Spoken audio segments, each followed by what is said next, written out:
Welcome to the very first video on my YouTube channel. Since there is already plenty of good content about 1 vs 1 games in Age of Empires 2, the focus of this channel will be on team games.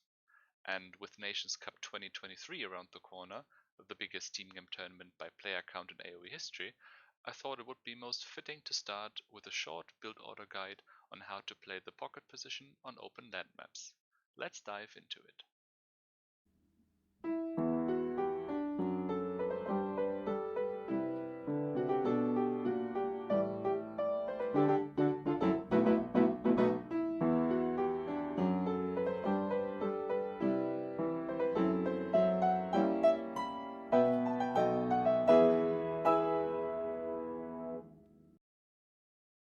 First, let's quickly talk about team game positions.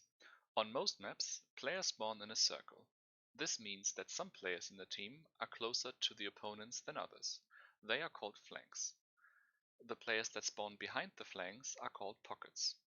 While flanks generally focus on training ranged units, pockets prefer making cavalry for two main reasons. One, their high mobility makes it easier to quickly send units to your flank and your opponents, and two, most cavalry units cost a lot of food to produce, so having a strong farm eco is required.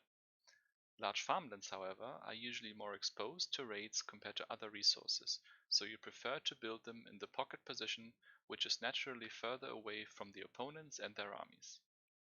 Alright, enough about definitions, let's jump into the action. For this build order guide, I will be playing as the Saracens. Although they can play pocket, they are not considered to be as strong as some of the other civs like Franks, Magyars or Khmer. However, they don't have any eco bonuses apart from their market, so if a build order works for them, it will also work for most other civs. Keep in mind though that ideally you want to use as many of the civ specific bonuses as you can, so once you've mastered a generic build order, start adapting it to the civ's strengths. I will dive deeper into this topic in another video. Like most build orders in Age of Empires 2, we start by building 2 houses and sending our starting 3 villagers as well as the next villager we produce to sheep.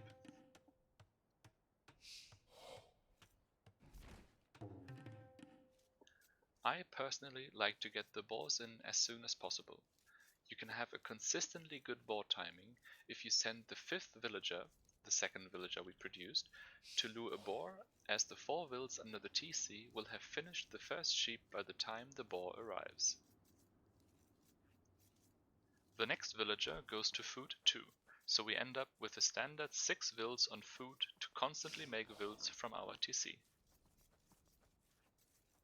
Advanced players can use the TC to kill the boar a little faster and to place it more consistently, since there are no units blocking the boar's pathing. My preferred method is to have 5 vills garrisoned for the first volley, then quickly jump into the TC with a luring vill, which adds a 6th arrow to the second volley. Then you can simply kill the boar by ungarrisoning.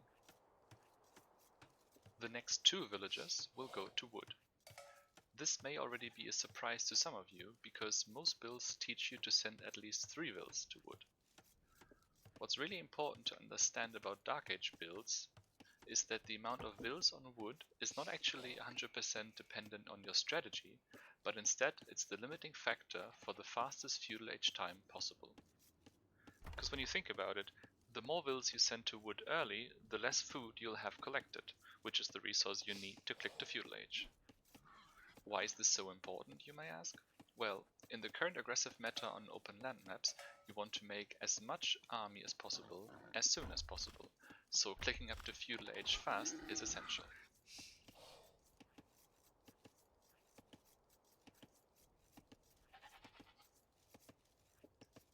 Alright, let's carry on. The rest of the vills in Dark Age will go on food. However, don't forget to build one more house and the mill as the second Dark Age building to click up. It doesn't really matter when you build the mill, because you don't want to send more than 1 vill on berries anyway, when you still have hunt to collect under your TC. Hunt is gathered faster than berries, so you want to maximize the food income by finishing the hunt first. Speaking of which, we need to push deer for this build. The reason we can do this all the time in team games is because scouting simply isn't as important as in 1v1s, since the player spawns are very standard. Also, in the current meta, you will most likely see flanks making archers and pocket scouts, so scouting the production buildings can be delayed for extra deer. You always want to push as many deer as possible before sending your scout forward around the time you'll reach Feudal Age.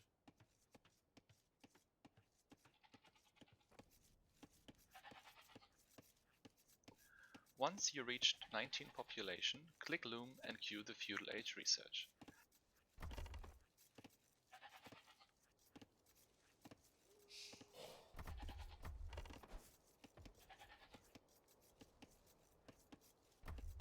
There is not too much going on during the transition period, unlike in other builds. We just need to fill up our lumber camp to 8 vills and our berries to 5. The rest of the vills keep harvesting from the leftover sheep.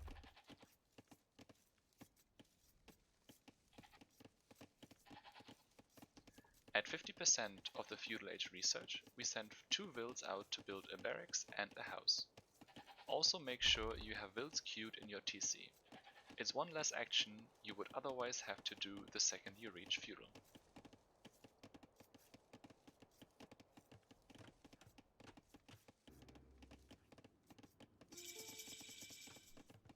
In Feudal Age, build a stable and get double bidex as well as horse collar when you can afford it. All newly created vills go to sheep. Once the stable is up, we only need 1 vill building houses, so we can send the second one back to sheep as well. Now we simply make farms whenever we can afford one, and make sure that we have vills and scouts queued at all time. Keep building houses as part of your wall. Don't spend too much wood on palisades though, because it will delay your farms. As long as you keep track of your opponent's scouts, you don't need to be fully walled immediately. In the later stages of Feudal Age though, everyone should be walled in team games, because even a few fully upgraded scouts can disrupt your eco a lot.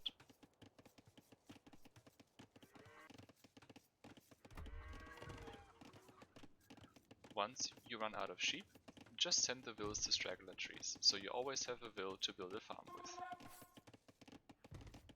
You can also send 2 to 3 vills to your wood line to make it a little bit more efficient.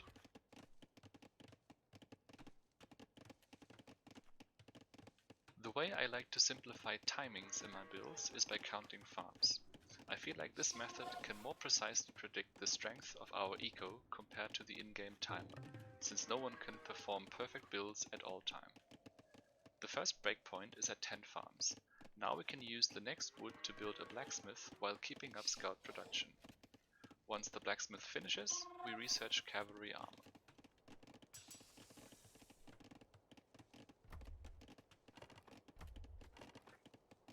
Next, we build a mining camp and move 2 vills from stragglers to gold.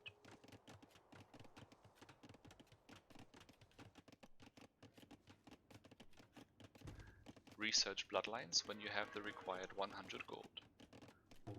This is usually the time you will have to decide on whether you want to add a second stable, since your food eco can now sustain more than vills from 1 TC and scouts from 1 stable.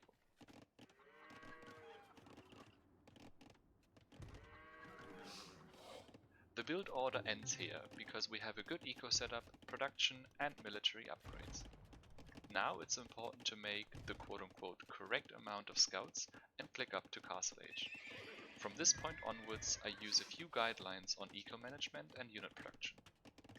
Also keep in mind that we only talked about the economic part of the game. If you're interested in a Castle and Imperial Age guide and decision making for pocket play, please let me know in the comments. If you enjoyed this video, make sure to leave a like and consider subscribing to the channel for more Age of Empires 2 team game content. Thanks for watching.